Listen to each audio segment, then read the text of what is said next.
माँ, जानती हो, आज मेरे पास एक अजीबोगरीब मुकदमा आया था। मनीष शाम को कोर्ट से लौटकर माँ के साथ चाय पीने के दौरान अचानक बोला तो माँ की नजरें उसकी ओर उठ गई। हाँ माँ, आज एक ऐसा मुजरिम मेरे सामने आया जिस पर शराब पीकर किसी की हत्या करने का आरोप था। पर जानती हो, जब सरकारी वकील ने उससे कारण पूछा तो उसने अपने पिता को कटघरे में खड़ा कर दिया। मैं समझी नहीं। उसने बताया कि उसके पिता सदैव बिगड़े नवाब रहे।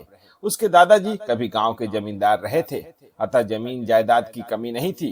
नौकरी की जरूरत महसूस नहीं हुई और आवारागर्दी के साथ दारू, गोश्त और इधर उधर रंगरेलिया उनका हमेशा से शौक रहा।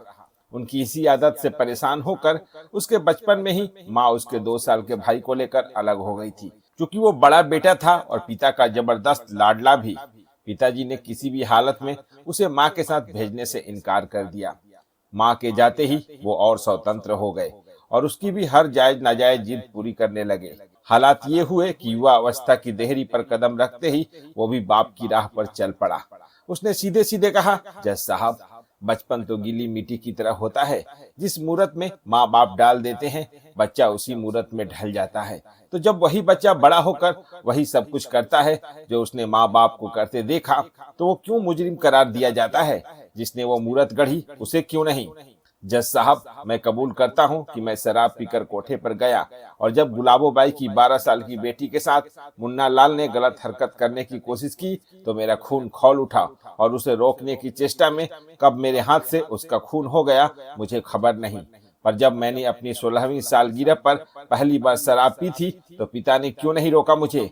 उल्टा उन्हें गर्व था कि उनका बेटा अब बड़ा हो गया है। माँ, आपको क्या हुआ? तबीयत तो ठीक है? अचानक माँ का पीला पड़ा चेहरा देखकर मनीष घबरा गया। कुछ नहीं, मैं ठीक हूँ। हाँ, तुमने क्या नाम बताया उसका? मीनल ने खुद को संभालते हुए पूछा। शायद दिनेश था, दिनेश राठौर, निवासी मीरपुर। एक बारगी मीनल का दिल बैठ सा गया। जिसकी उसे 25 साल तक रात दिन आशंका रही थी, वही आज सच बनकर उसके सामने था। किसी बहाने से वो उठकर अपने कमरे में आ गई। दिनेश यानी उसका अपना बेटा दिन्नू, वो बेटा जिसके होने पर उसमें पहली बार मातृत्व का भाव जागा था, जिसके सीने से लगकर वो खुशी के 7वें आसमान पर पहुंच जाती थी और जिसको छोड़ के आने के बाद भी कोई दिन ऐसा नहीं बीता जब उसे उसकी याद न आई हो। आज वही बेटा शराब के नशे में कत्ल के इल्जाम में अपने ही छोटे भाई की अदालत में खड़ा है। उसकी आंखों से आंसू बहने लगे।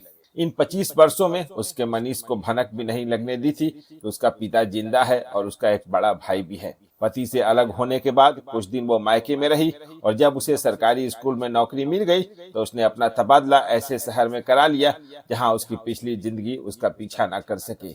उसने खुद को विधवा घोषित कर मनीष को पिता से मिलने की सारी संभावनाओं पर विराम लगा दिया था। मनीष को अच्छे संस्कारों के साथ उसने अच्छी शिक्षा भी दी। आज वो जज की कुर्सी पर था। पिछले महीने ही उसका तबादला मीरपुर के पास के जिले में हुआ था। पर आज वक्त इसे इस मोड़ पर खड़ा कर देगा, ये तो उसने कभी सोचा भी नहीं था। क्या करे वो? क्या वो दीनू को उसकी किस्मत पर छोड़ दे?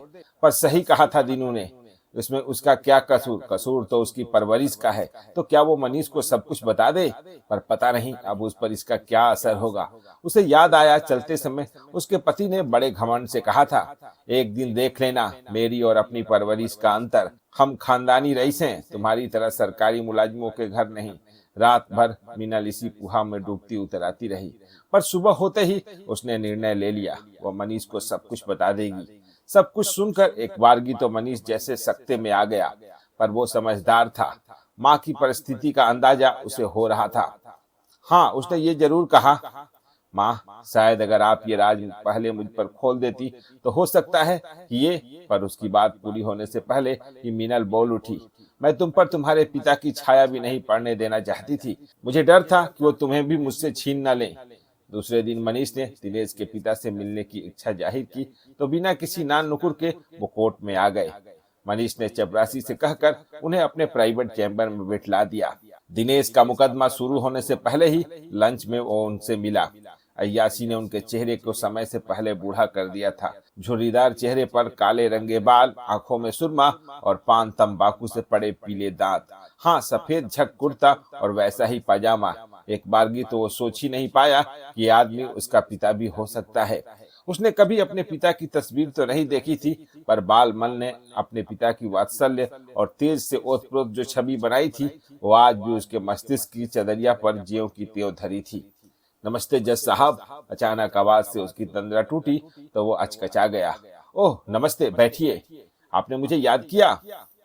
आपको मालूम है आपके बेटे ने आप पर क्या इल्जाम लगाए हैं?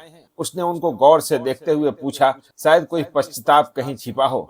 पर उन्होंने बड़ी बेशर्मी से कहा, जज साहब, ये तो खानदानी अमीरों के घर की पहचान है, पर मेरा बेटा बच तो जाएगा ना? उससे ये कत्ल किसी की इज्जत बचाने के दौरान हुआ।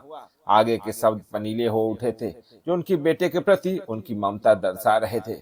आपके एक ही बेटा है या? उसे जानबूझकर बात अधूरी छोड़ दी। एक और है, वो भी ऐसा ही है क्या? उसने लापरवाही से पूछा, पर वो भभक उठे। उसे साथ लेकर 25 वर्ष पहले मेरी पत्नी घर छोड़ गई। ओह, शायद बिना माँ के।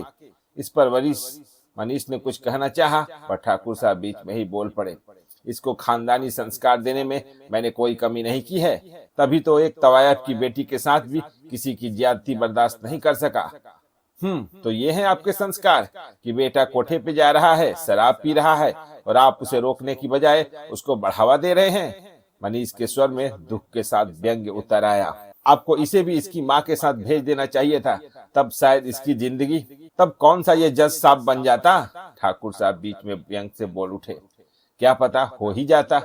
मनीष ने फाइल पलटते हुए जानबूझकर लापरवाही से कहा तो ठाकुर साहब तैस में भर उठे। मुझे मालूम है मेरा छोटा बेटा भिखारियों की तरह जी रहा होगा। आपने कभी उसके हाल जानने या मिलने की कोशिश नहीं की? मनीष ने उनका मन पढ़ना चाहा, पर उन्होंने तेजी से बात पलट दी। उसका जिक्र छोड़िए, मेरे इस बेटे की बात करिए। ये बच तो जाएगा ना? अब ये तो साक्ष्य ही बताएंगे, अभी क्या कहा जा सकता है? मनीष ने चपरासी को बुलाने के लिए घंटी बजाई। बाबूजी को बाहर छोड़ाओ। पता नहीं एक जज के मुंह से बाबूजी शब्द जिस कोमल लहजे में वो कहा गया था, उसे सुनकर एक बारगी ठाकुर साहब भी चौंक से गए, पर दूसरे ही क्षण वो अपनी अकड़ चाल से बाहर निकल गए। रात भर मनीष बहुत बारीकी से केस स्टडी करता रहा। हालांकि अपना जुर्म दिनेश कबूल कर चुका था, पर भीतर से न जाने क्यों उसे लग रहा था कि भले ही मनीष कितना भी शराबी हो, वह किसी की हत्या नहीं कर सकता। एक क्षण को तो उसने अपने भाई की साफगोई पर भी गर्व हो उठा, पर दूसरे ही क्षण उसका मन अपने मुजरिम भाई के प्रति सहानुभूति से भर उठा। काश माँ के साथ वह भी आ जाता। पर दूसरी सुबह कोर्ट जाते समय उसका मन बहुत शांत था। उसने पक्के सबूत और गवाहों के आधार पर अपने फैसले में यह लिखकर कि दिनेश द्वारा किसी नाबालिग की अस्मत बचाने के प्रयास में अभियुक्त से हुई हाथापाई के दौरान अभियुक्त के हाथ में पकड़ी हुई खुकरी उसके पेट में लग जाने से उसकी मृत्यु हुई, क्योंकि खुकरी पर उंगलियों के निशान केवल मृतक के थे, दिनेश के नहीं। दिनेश को मृत्यु दंड से बरी कर दिया। पर कोर्ट से निकलने के पहले उसने ठाकुर साहब से अपने चैम्बर में मिलने की पेशकश की थी, जिसे स्वीकार कर वह तुरंत ही उससे मिलने पहुंच गए। अब तो आप बहुत खुश होंगे कि आपका बेटा बरी हो गया, पर हर बार ऐसा नहीं होगा। मनीष ने उन्हें कुर्सी पर बैठने का संकेत करते हुए तौलिए से भीखे हाथ पोंछते हुए कहा, क्योंकि हर बार न्याय की कुर्सी पर बैठा जज उसका छोटा भाई नहीं होगा। क्या? मैं समझा नहीं। आप? ठाकुर साहब की बड़ी बड़ी आंखें हैरानी से जैसे निकल पड़ने को तैयार थी। हाँ, मैं दिन्नू भैया का छोटा भाई हूँ मनीष। आपका बेटा नहीं कहूंगा, क्योंकि मैंने जब से होश संभाला माँ को विधवा के रूप में देखा, और अपने देवता तुल्य पिता की जो सुंदर छवि मेरे हर पथ पर सदैव से मेरी प्रेरणा रही, उसमें आपका कहीं स्थान नहीं है। बस अब आप जा सकते हैं। बेहतर होगा कि दिन्नू भैया से भी आप यह राज उजागर न करें, वरना मुझे डर है कि कहीं सच्चाई जानकर उनके मन में आपके प्रति नफरत न फूट पड़े और आप अपना इकलौता बेटा भी न खो दें। और हाँ, उम्मीद है अब आप अपनी और अपनी पत्नी की परवरिश में अंतर समझ गए होंगे। कहते ही उसने मेज पर रखी घंटी दबा दी।